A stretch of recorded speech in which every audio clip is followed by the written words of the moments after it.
Assalamualaikum warahmatullahi wabarakatuh. Perkenalkan, nama saya Sri Elviani. Saya dari jurusan Hukum Ekonomi Syariah. Pada kesempatan kali ini, saya ingin membahas tentang living hadis. Yang pertama adalah pengertian living hadis. Menurut Al-Fatih Suryadi Laga, yang dimaksud dengan living hadis adalah didasarkan atas adanya tradisi yang hidup dalam masyarakat kepada hadis. Artinya, living hadis adalah pengamalan hadis dalam kehidupan umat sehari-hari. Ada 3 model variasi living hadis, yaitu tradisi tulis, tradisi lisan, dan tradisi praktek.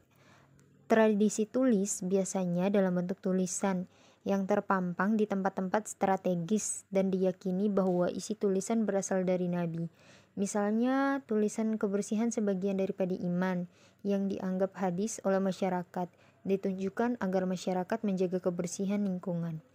Yang kedua, tradisi lisan sering muncul bersamaan dengan praktek yang dijalankan oleh masyarakat.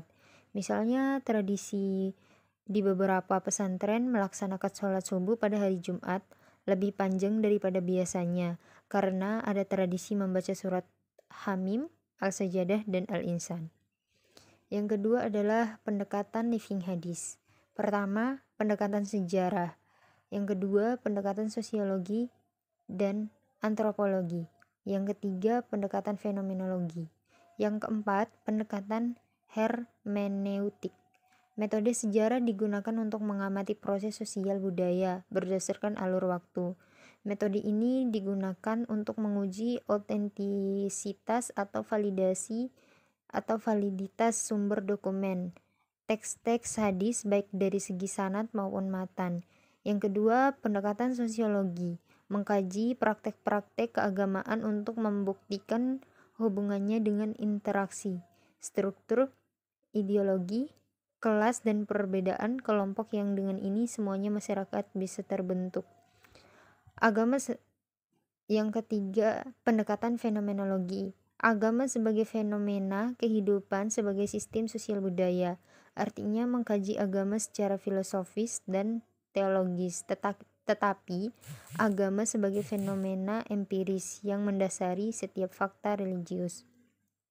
Yang keempat, pendekatan hermeneutika, mengkaji tentang cara pembaca memahami teks yang dimaksud oleh pengarang karena adanya perbedaan waktu, tempat, dan konteks latar belakang sosial budaya yang berbeda antara pengarang dan pembaca yang memunculkan pluralitas pemahaman terhadap teks.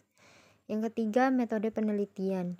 Yang pertama, yakni observasi, adalah pengamatan atau penglihatan. Yang kedua, wawancara. Wawancara merupakan sebuah proses memperoleh keterangan untuk tujuan penelitian dengan cara tanya jawab sambil bertatap muka antara pewawancara dengan responden atau orang yang diwawancarai, dengan atau tanpa menggunakan pedoman wawancara. Yang ketiga, dokumentasi. Dokumentasi yaitu metode pengumpulan data dalam penelitian untuk memperoleh data yang bentuknya catatan, transkrip, buku, surat kabar, majalah, dokumen, dan lain sebagainya. Contoh dalam kehidupan sehari-hari.